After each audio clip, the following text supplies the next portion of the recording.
Madam आपको सिर्फ इधर इधर और इधर साइन करने का है, हो गया इंश्योरेंस। पक्का? पक्का। गोलमाल है भाई, सब गोलमाल है। आवाज है? नहीं, गोलमाल है भाई, सब गोलमाल है। Hey folks, CA Rachana Ranade here and I welcome you all to a very informative video which is about various clauses which may be there in your health insurance policy. Now why is this video really important? Because it may happen that you have paid a lot of premiums towards your health insurance policy, but when it comes to claiming the policy, your claim may get partially or fully rejected if you are not aware about the clauses in your policy. So stay tuned to the video till the end so that you get a lot of information about health insurance and the clauses involved therein. Before we move on, two important things. Number one, a disclaimer that whatever I am discussing are general clauses. It is not necessary that all the clauses will be there in your policy. Some may be there, some may not be there. And second thing before we move on is I would want to give a big thank you to Dr. Anup Shende and Meghra Chavan for their wonderful comments. Now let's go to the first clause, which is a co-pay clause. So let's understand this co-pay clause with the help of an example. Here we have Mr. Vichare, who thinks a lot and then goes ahead with any financial decision. But this time he was maybe in a little bit of hurry and he has taken an insurance policy from this XYZ insurance company. Due to some reason he had to claim for his health insurance, and that's what is the bill that has come up for payment. But Mr. Vichare is still pretty happy because he knows that the bill is going to be settled by the insurance company. And here comes a turning point.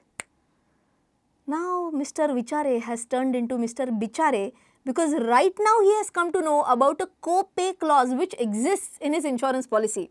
Now the insurance policy mentions about a 20% co-payment. What is this? If it is mentioned that it's a 20% co-pay, out of the total bill amount, only 80% will be settled by the insurance company, whereas 20% will have to be settled by Mr. Vichare or Mr. Bichare now. So always remember, if you are going ahead with an insurance policy, check whether there is a co-pay clause in your policy or not. Positive side is that you will have to pay a comparatively lower insurance premium. But the negative side is that if the hospital bill is pretty high, you may have to shell out a big amount at the time of settling of the bill. Let's move ahead with the next clause, which is a zonal co-payment clause. And to understand this, let's reintroduce Mr. Vichare, and he has taken the insurance policy again from XYZ Limited. Now, Mr. Vichare lives in a place called as Risod, which is a taluka place in the zone of Vidarbha in Maharashtra. Now, what happens typically is that this insurance company says, okay, Mr. Vichare, we'll get you covered, no problem, but you have to take your medical treatment in the same zone, okay. In this zone, typically medical costs are comparatively lower, and that is the reason why they are okay with collecting a lower premium amount. But assume that Mr. Vichare all of a sudden says, now I'm going to take my treatment in somewhere like Pune or Mumbai. Do you think that the medical costs will be comparatively higher here? Answer is obviously yes. And if that be so, in simple words, if this person takes his medical treatment outside the zone which was defined in his insurance policy, in that case, zonal co-payment clause will come into picture, whereby whatever is his medical bill, that will be split as per whatever percentage is mentioned in his insurance policy. I hope it is clear till here. One very important point before we move on.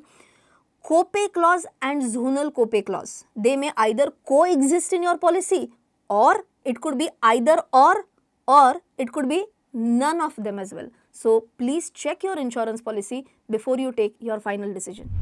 Now let's move on to the next set of important exclusions. So for that again, Mr. Vichare is up to some motocross madness, I guess.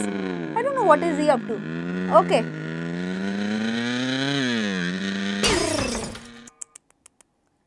Maybe he felt that everything is covered in his insurance policy, but just for your understanding, if we are talking about adventure sports, they are a permanent exclusion from your health insurance policy. Please be aware about this point, that these expenses will not be covered by your health insurer.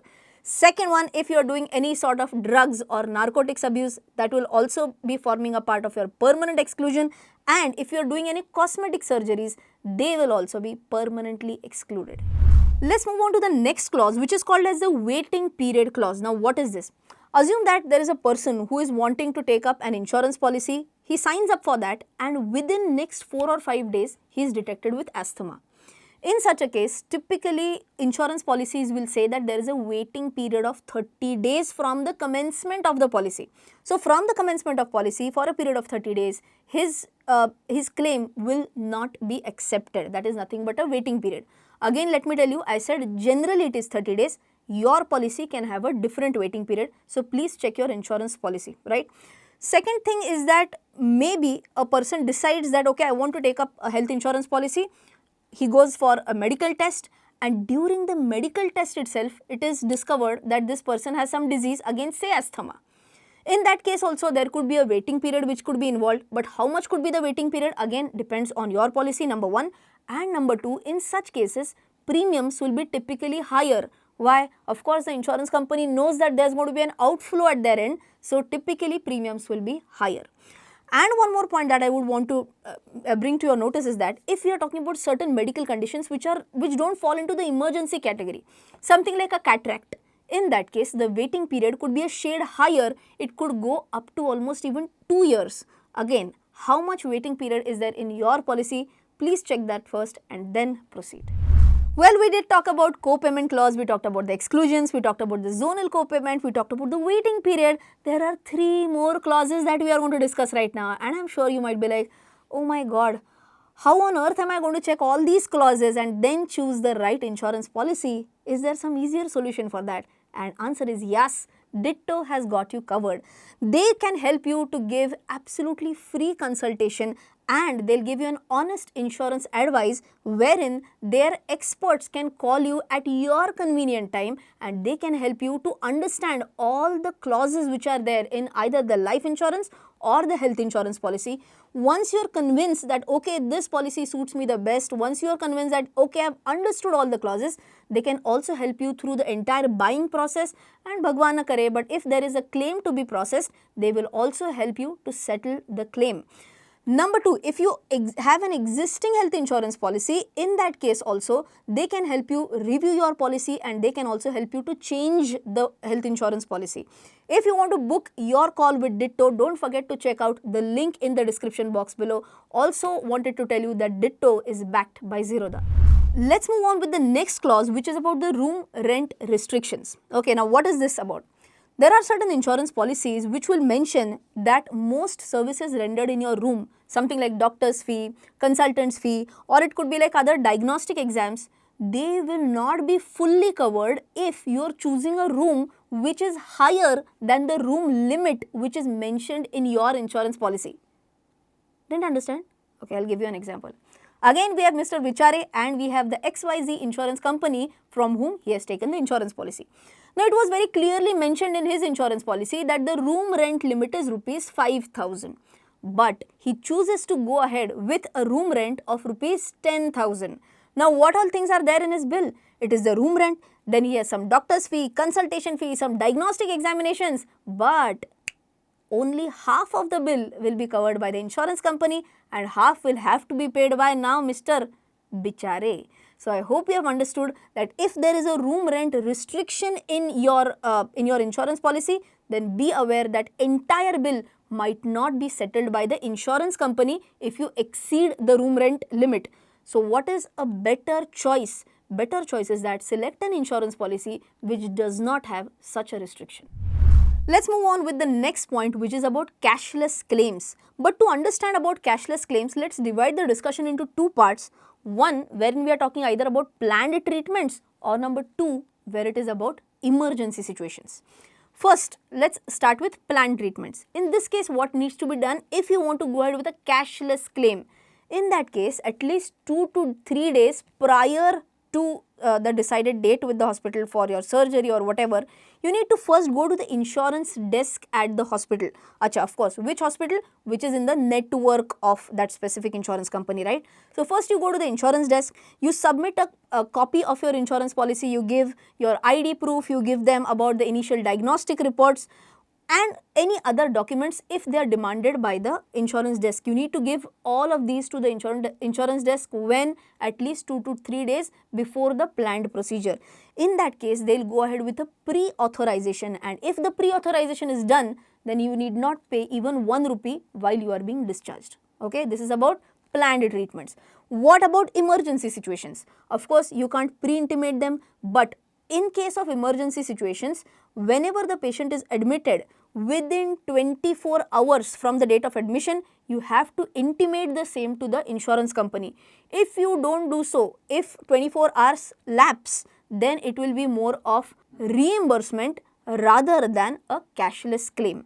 I hope this point is also clear. But what if you don't have a cashless claim? What if you have a reimbursement claim only in the policy itself?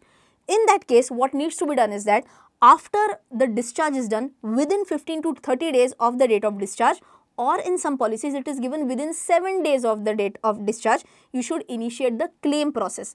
Claim process can be initiated either online or from the registered office of the insurance company.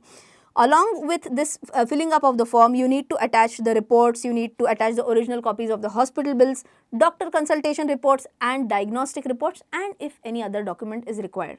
I hope all the basic points about cashless claim and reimbursement claims are absolutely clear.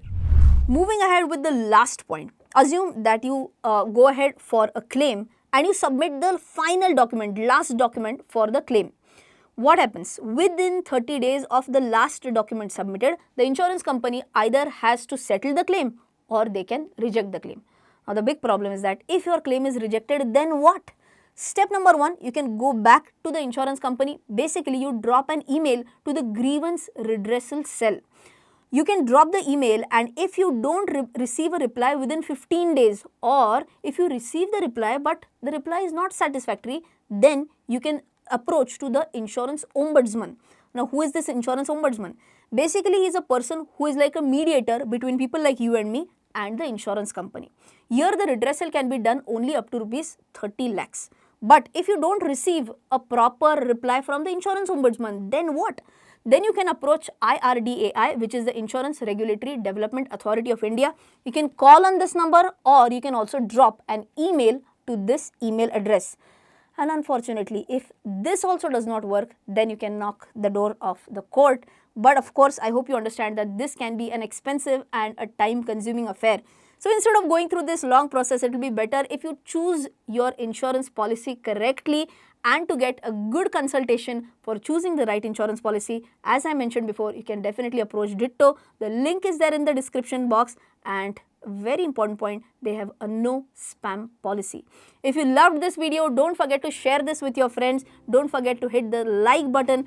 And if you want to know more about investing versus loan repayment, you can click here. And if you want to know more about whether you should invest in penny stocks or not, you can click here. Till then, take care. Jai Hind and bye-bye.